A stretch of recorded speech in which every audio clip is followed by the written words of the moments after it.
ఓం శాంతి.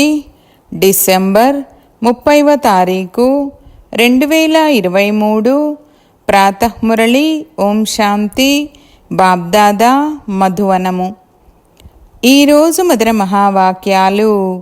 బాబా చెప్తున్నారు, మధురమైన పిల్లలు, శుభకార్యంలో ఆలస్యం చెయ్యకండి. తమ సోదరీ సోదరులను ఎదురు దెబ్బలు తినడం నుండి రక్షించాలి.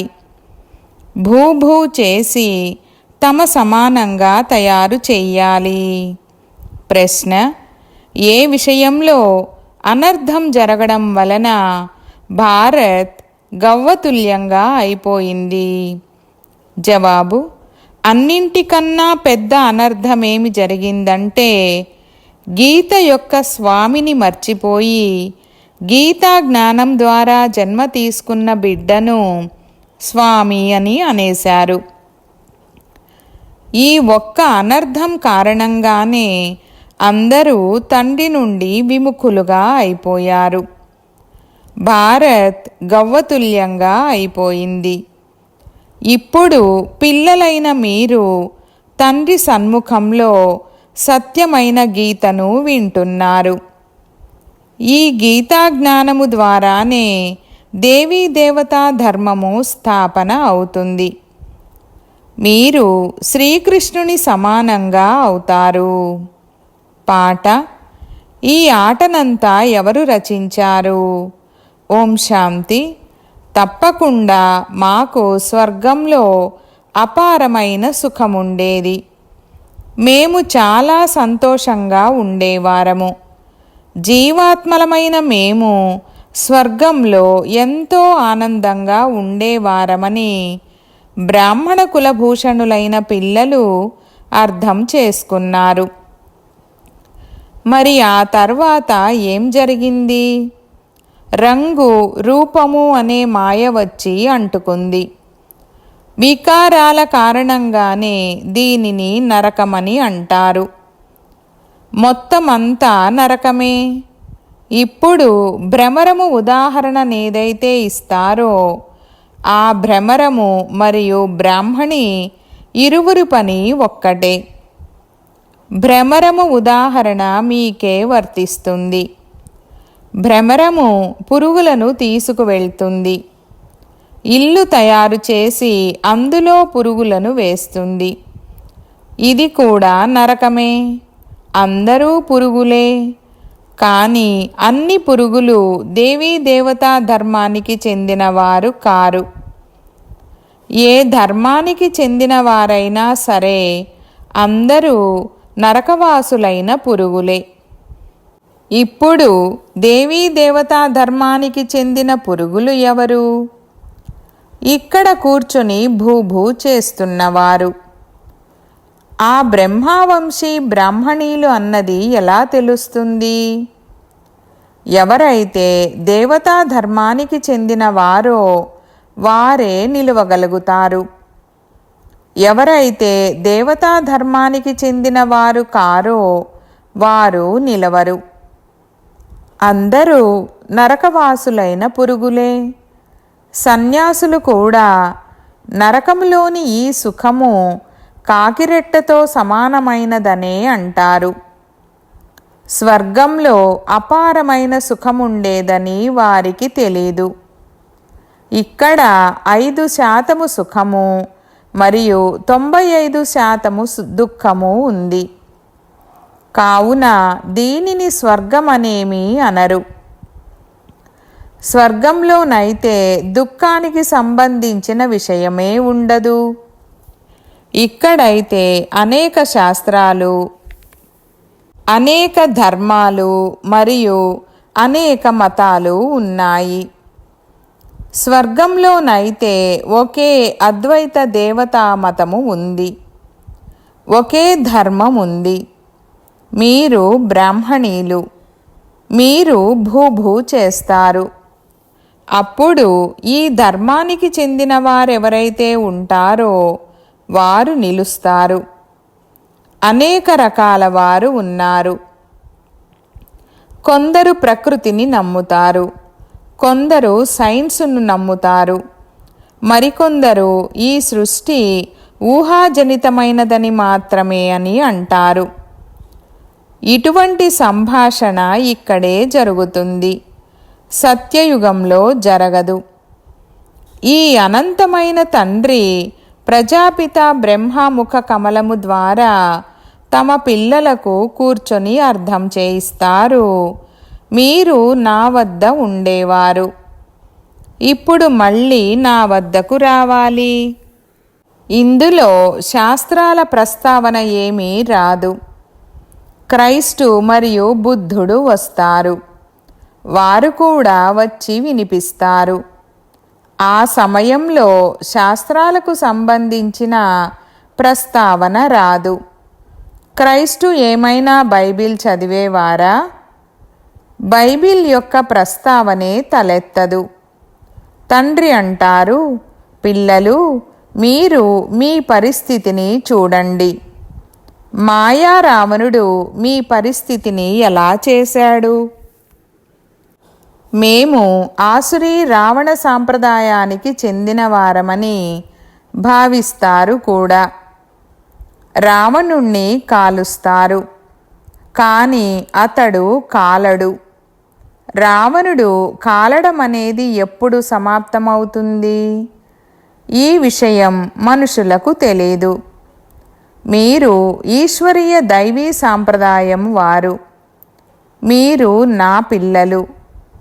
ఇప్పుడు నేను పిల్లలైన మీకు రాజయోగాన్ని నేర్పించేందుకు మళ్ళీ వచ్చాను. అనేక ధర్మాలు ఉన్నాయి. వాటి నుండి బయటకు తీయడానికి ఎంత కష్టపడవలసి వస్తుంది? గీత కూడా ఎక్కడి నుండి వచ్చింది? ఆది సనాతన ధర్మం ఏదైతే ఉండేదో దాని గుర్తులు ఎక్కడి నుండి వెలువడ్డాయి?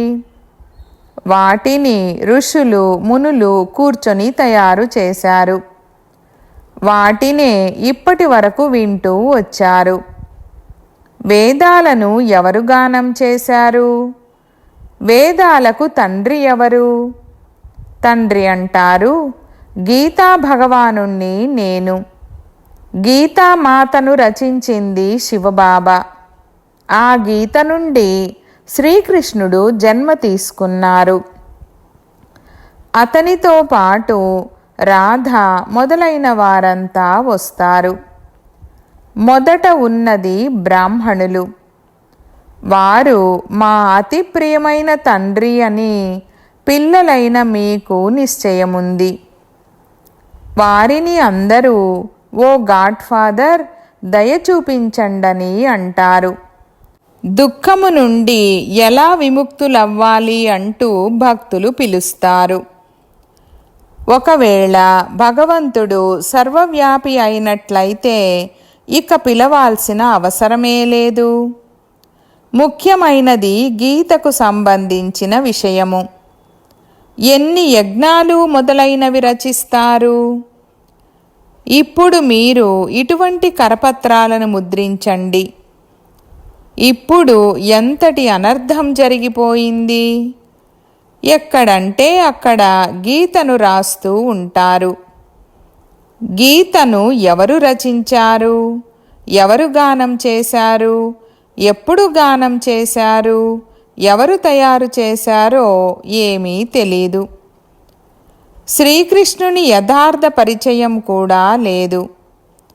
కేవలం ఎక్కడ చూసినా కృష్ణుడే కృష్ణుడు సర్వవ్యాపిగా ఉన్నారని అంటారు. రాధ భక్తులు రాధ గురించి ఎక్కడ చూసినా రాధే రాధ సర్వవ్యాపిగా ఉన్నారని అంటారు. అలా ఒక్క నిరాకారుడైన పరమాత్మను మాత్రమే సర్వవ్యాపి అన్నా పర్వాలేదు. అందరినీ ఎందుకు సర్వవ్యాపి చేసేశారు? గణేశుడి గురించి కూడా సర్వవ్యాపి అని అంటారు.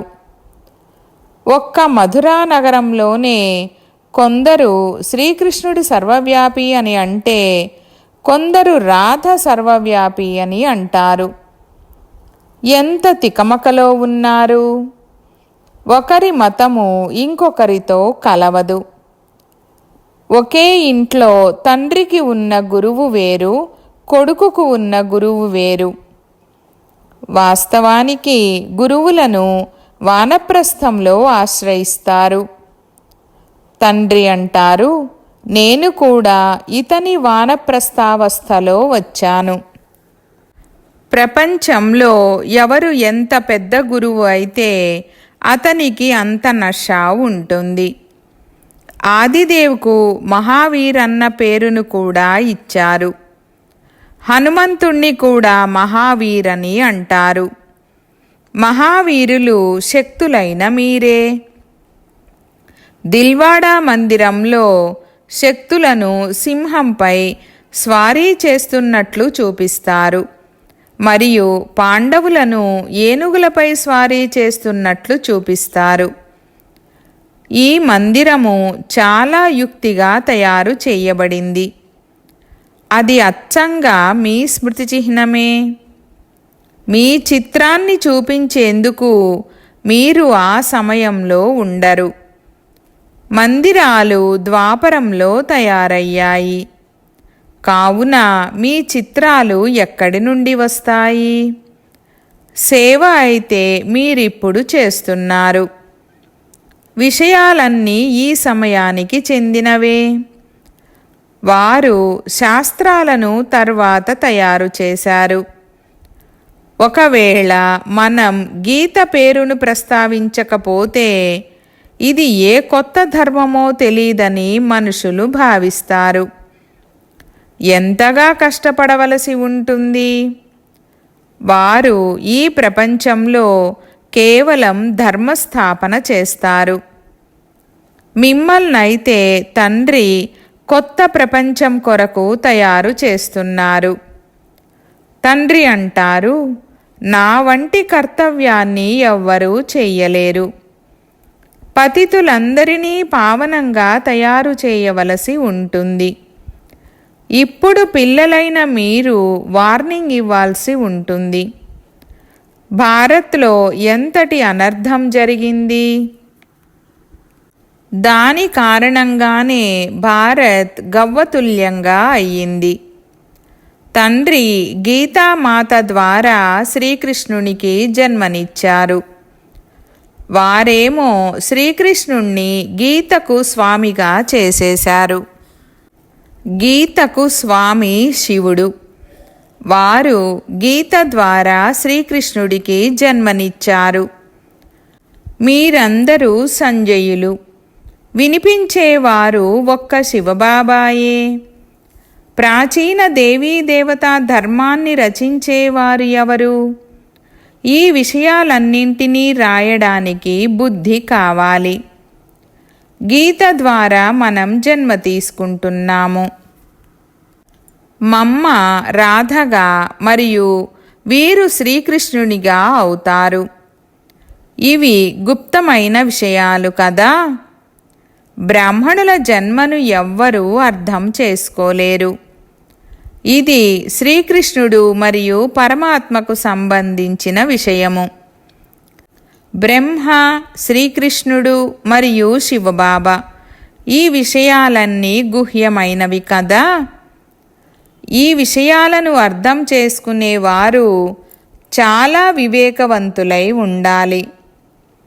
ఎవరి యోగమైతే పూర్తిగా ఉంటుందో వారి బుద్ధి పారసంగా అవుతూ ఉంటుంది. భ్రమించే వారి బుద్ధిలో ఇది నిలవదు. బాబా పిల్లలైన మీకు ఎంత ఉన్నతమైన జ్ఞానాన్నిస్తున్నారు. విద్యార్థులు తమ బుద్ధిని కూడా నడిపిస్తారు కదా. కావున ఇప్పుడు కూర్చొని రాయండి. శుభకార్యంలో ఆలస్యం చెయ్యకూడదు. సాగరుని పిల్లలైన మనము మన సోదరీ సోదరులను రక్షించాలి. పాపం వారు ఎదురు దెబ్బలు తింటూ ఉంటారు. బీకేలు ఎంతగానో కష్టపడుతున్నారు. తప్పకుండా ఏదో విషయమైతే ఉండే ఉంటుందని అంటారు. లక్షలాది కరపత్రాలను ముద్రించి గీతా పాఠశాలలు మొదలైన స్థానాలలో పంచండి. భారత్ అవినాశి ఖండము మరియు సర్వోత్తమ తీర్థస్థానము. ఏ తండ్రైతే అందరికీ సద్గతినిస్తారో వారి తీర్థస్థానాన్ని మాయం చేసేశారు. కావున మళ్ళీ వారి పేరును ప్రఖ్యాతం చెయ్యాలి. పుష్పాలను అర్పించేందుకు యోగ్యమైన వారు ఒక్క శివుడే. మిగిలినదంతా వ్యర్థమే.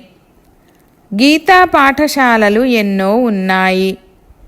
మీరు వేషాన్ని మార్చుకొని అక్కడకు వెళ్ళండి. అప్పుడు వీరు బీకేలేమో అని భావిస్తారు. ఇటువంటి ప్రశ్నలను ఇంకెవ్వరూ అడగలేరు. అచ్చా, శివబాబా కూర్చొని బ్రహ్మ తనువు ద్వారా ఈ విషయాలను అర్థం చేయిస్తారని మీరు భావిస్తారు. ఏ బాబా అయితే స్వర్గాధిపతులుగా తయారు చేస్తారో వారిప్పుడు వచ్చారు. ఎప్పటి వరకైతే బ్రాహ్మణులుగా అవ్వరో అప్పటి వరకు దేవతలుగా అవ్వలేరు. బ్రాహ్మణ కులము దేవతల కన్నా ఉన్నతమైనది. అందరి ఆత్మ పావనంగా అవుతుంది. మీరు మళ్ళీ కొత్త ప్రపంచంలో పునర్జన్మలను తీసుకుంటారు. అచ్చా, मीठे मीठे सिकी लधे बच्चों प्रति मात पिता बाप दादा का याद प्यार और गुड मॉर्निंग. रूहानी बाप की रूहानी बच्चों को नमस्ते. हम रूहानी बच्चों की रूहानी बाप दादा को याद प्यार गुड मॉर्निंग और నమస్తే నమస్తే బాబా నమస్తే. రాత్రి క్లాసు 12/1/1969. పిల్లలైన మీరు ఒక్క తండ్రి స్మృతిలో కూర్చున్నారు. ఒక్కరి స్మృతిలో ఉండడము దీనినే అవ్యభిచారీ స్మృతి అని అంటారు. ఒకవేళ ఇక్కడ కూర్చొని ఉన్నా ఇంకెవరి స్మృతి అయినా కలిగితే దానిని వ్యభిచారీ స్మృతి అని అంటారు. తినడము, తాగడము, ఉండడము అనేది ఒక ఇంట్లో ఉన్నవారితో చేస్తూ స్మృతి మరొకరిని చేయడం అంటే అది మోసమవుతుంది. భక్తి కూడా ఎప్పటి వరకైతే ఒక్క శివబాబాకు చేస్తారో అప్పటి వరకు అది అవ్యభిచారి భక్తి. తరువాత ఇతరులను స్మృతి చేయడం అనేది వ్యభిచారి భక్తి అవుతుంది.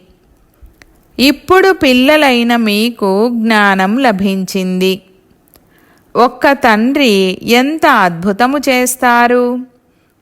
మనల్ని విశ్వాధిపతులుగా చేస్తారు.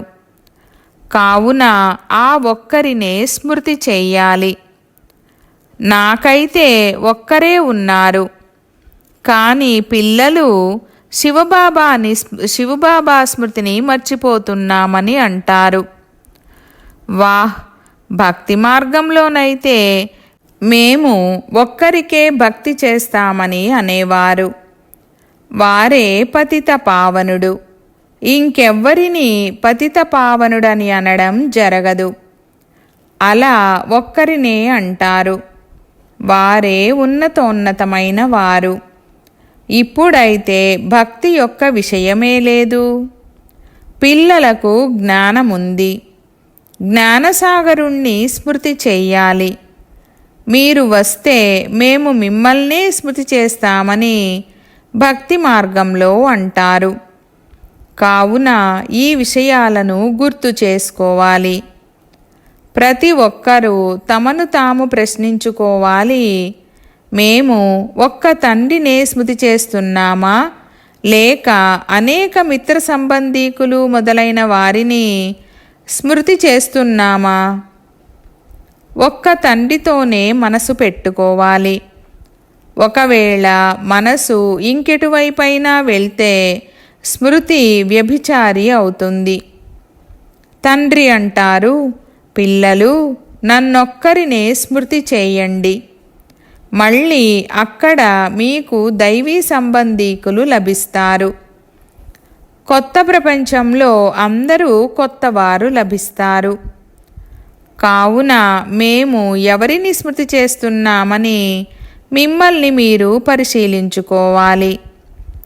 తండ్రి అంటారు, మీరు పారలౌకిక తండ్రినైన నన్ను స్మృతి చేయండి.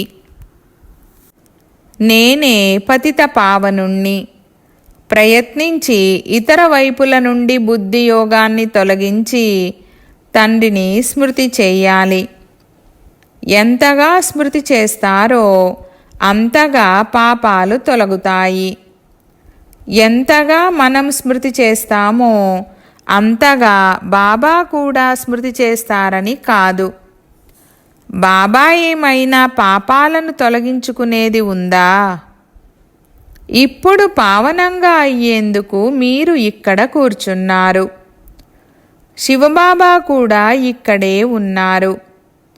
వారికి తమదంటూ శరీరమైతే లేదు. వారు అప్పుగా తీసుకున్నారు. మీరు తండ్రితో ప్రతిజ్ఞ చేసి ఉన్నారు, బాబా మీరు వచ్చినట్లయితే మేము మీ వారిగా అయ్యి కొత్త ప్రపంచానికి యజమానులుగా అవుతాము. మీ హృదయాన్ని ప్రశ్నించుకుంటూ ఉండండి. బుద్ధి యోగపు లింకు గడియ గడియ తండ్రి నుండి తెగిపోతుందనైతే మీకు తెలుసు. లింక్ తెగిపోతుంది, మళ్ళీ స్మృతి చేస్తారు. మళ్ళీ తెగిపోతుందని తండ్రికి తెలుసు. పిల్లలు నెంబర్ వారుగా పురుషార్థమైతే చేస్తారు. మంచి రీతిలో స్మృతిలో ఉన్నట్లయితే ఈ వంశంలోకి వచ్చేస్తారు. మిమ్మల్ని మీరు పరిశీలించుకుంటూ ఉండండి. డైరీ పెట్టుకోండి. మొత్తం రోజంతటిలో మా బుద్ధి యోగము ఎక్కడెక్కడికి వెళ్ళింది? అప్పుడు తండ్రి అర్థం చేయిస్తారు. ఆత్మలో మనస్సు బుద్ధి ఏవైతే ఉన్నాయో అవి పరిగెడుతూ ఉంటాయి. తండ్రి అంటారు, అలా పరిగెత్తడం వలన నష్టం కలుగుతుంది. నన్ను స్మృతి చేయడం వలన ఎంతో లాభముంది. మిగిలినదంతా నష్టమే నష్టము. ముఖ్యంగా ఒక్కరినే స్మృతి చెయ్యాలి. మీ విషయంలో మీరు జాగ్రత్త వహించాలి.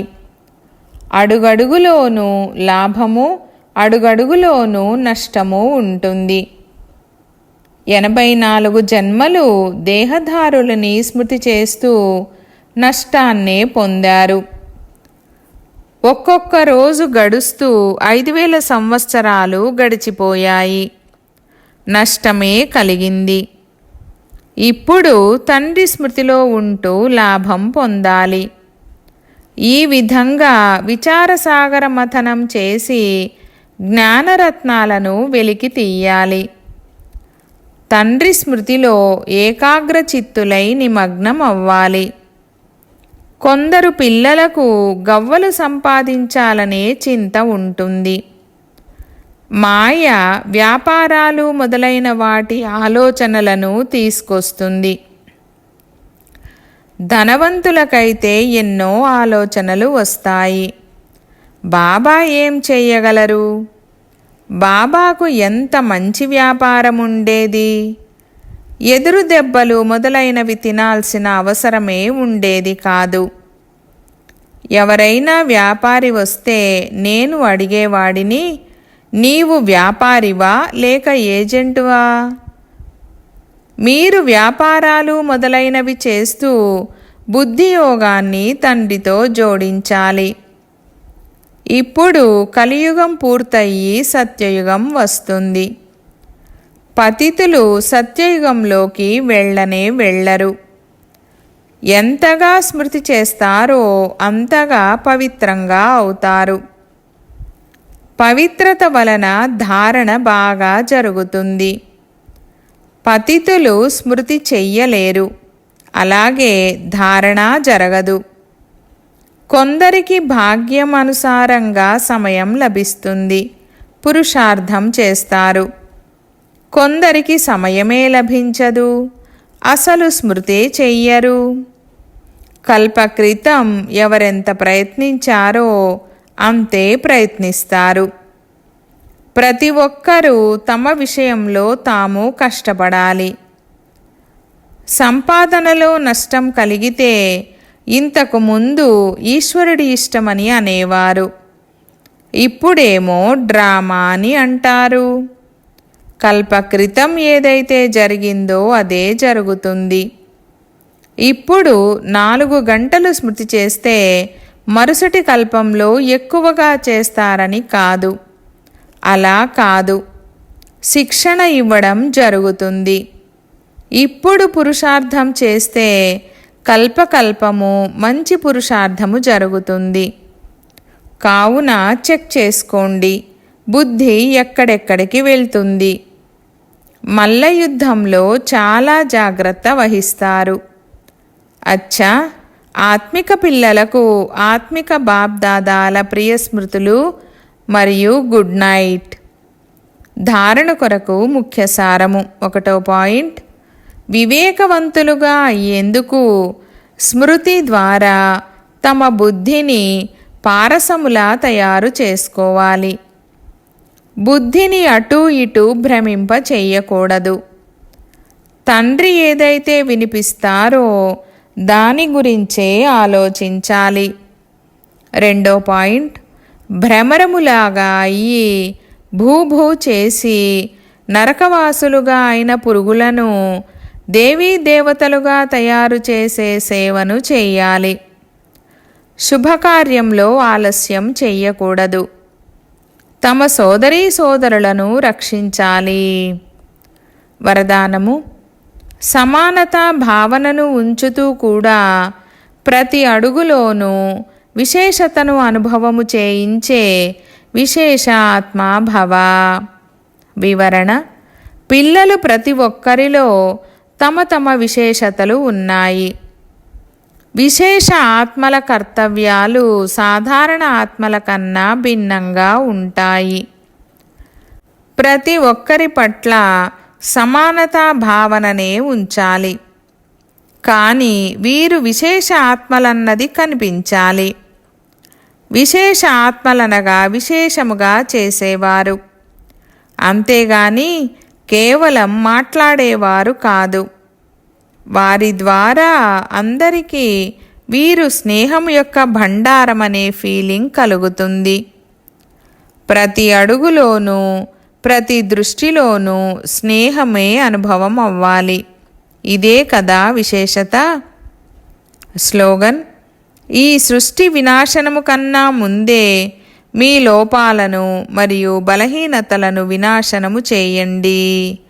అచ్చా, ఓం శాంతి.